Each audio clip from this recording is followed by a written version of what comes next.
दोस्तों स्वागत है आपका इस वीडियो में। Heavy misuse of section 498A IPC के बारे में हम इस वीडियो में बात करेंगे।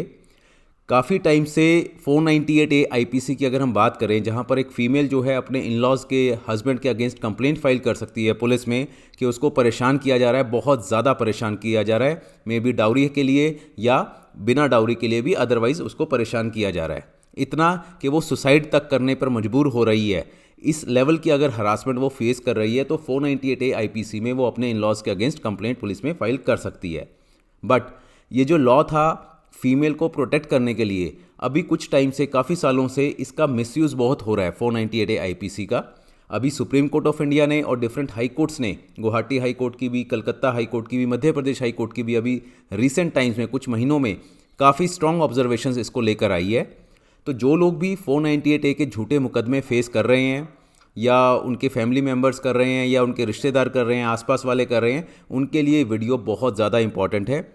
इसमें मैं आपको जजमेंट्स के बारे में बताऊंगा कि किस जजमेंट में सुप्रीम कोर्ट ने या हाई कोर्ट ने क्या बोला, और ये जजमेंट जो है आपको अपने केस में भी, अगर आप क्वेश्चन वगैरह करवाना चाहते हैं या वैसे कंटेस्ट करना चाहते हैं ट्रायल कोर्ट में, वहाँ पर काफ़ी हेल्प कर सकती है। तो इस वीडियो को आपने ध्यान से देखना है।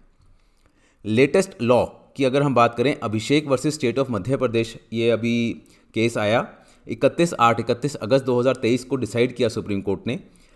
इसमें कुछ क्वेश्चन से रिलेटेड ही था केस ये।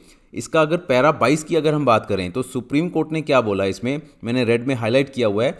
Further they are so far fetched and improbable that no prudent person can conclude that there are sufficient grounds to proceed against them. इसमें जो एलिगेशन थे वहाँ पर इन लॉज के अगेंस्ट, तो सुप्रीम कोर्ट ने बोला कि इतने ज़्यादा इम्प्रोबेबल है, मींस इन एलिगेशंस के ऊपर विश्वास नहीं किया जा सकता।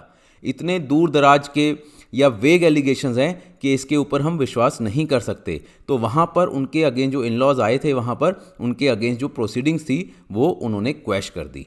उन्होंने बोला कि जो भी एलिगेशंस हैं प्राइमा फेसाई, ये सफिशेंट नहीं है कि हम 498A में उसका ट्रायल आगे चलने दें।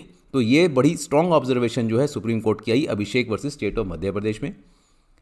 अगर हम बात करें गुजरात हाई कोर्ट की, Jayantilal Vadilal Shah versus state of Gujarat, ये केस का नंबर भी मैंने दिया हुआ है, 2017 का था। 22 जून 2023 गुजरात हाई कोर्ट ने यहाँ पर इस केस में हेल्ड किया। Para number 10, at this stage a mention is required to be made that the current scenario in the society is that sections of 498A are being rampantly misused by the complainants, and in such cases all the family members are roped in the complaint only with a view to harass the family members। means massive misuse जो है 498A का हो रहा है, और जो family members है वहाँ पर इनको इसीलिए सिर्फ मतलब रोप इन किया जाता है, मींस कंप्लेंट उनके अगेंस्ट भी फाइल की जा सकती करते हैं, सो दैट उनकी मैक्सिमम हरासमेंट हो सके। तो यहाँ पर इस तरह की ऑब्जर्वेशन जो है गुजरात हाई कोर्ट की आई है। कलकत्ता हाई कोर्ट की बहुत ही अच्छी जजमेंट है, इस जजमेंट को प्लीज़ अच्छे से पढ़ना, नेट पे आपके लिए अवेलेबल है। ये Swapan Kumar Das versus state of West Bengal, Calcutta high court है, 31 अगस्त 2023 की है। इसमें भी ये बोला, on perusing the observation of Honorable Supreme Court in Chaudhary Bhajan Lal, I am of a view that instant criminal proceeding initiated by the de facto complainant against the husband and in-laws does not disclose prima facie offence against them as alleged। means husband भी था इसमें, in-laws भी थे।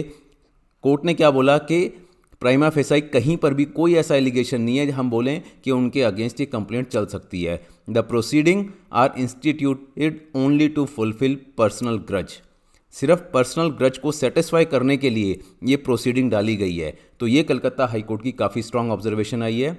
And the last Madhya Pradesh high court, इसने तो बहुत ही detail में 17 अगस्त की जजमेंट है ये, राजन versus state of Madhya Pradesh. इसमें क्या बोला, पैरा नंबर 17 में देखिए हाईलाइटेड है ये। वहाँ पर क्या है, at present the husband and wife both have settled in Australia, दोनों हस्बैंड और वाइफ ऑस्ट्रेलिया में है। पेरेंट्स जो है हस्बैंड के वो यहाँ पर है इंडिया में, और उनको हरास किया जा रहा है ये क्रिमिनल केस के द्वारा। एप्लीकेंट जो थे वहाँ पर राजन माथुर, वो 67 ईयर्स की है, वाइफ भी सीनियर सिटीजन है, और जेठानी जो है उसके अगेंस्ट भी जनरल एलिगेशंस वहाँ पर लगा दिए गए हैं। This is now a case of reverse cruelty upon them. There is no specific allegation that when her husband left India for Australia, there was any demand for dowry etc। Means कोई allegation नहीं है, दोनों वहाँ पर रहते हैं, कोई specific allegation भी नहीं है कि जब उसने वहाँ से निकला ऑस्ट्रेलिया से कोई डिमांड थी या नहीं।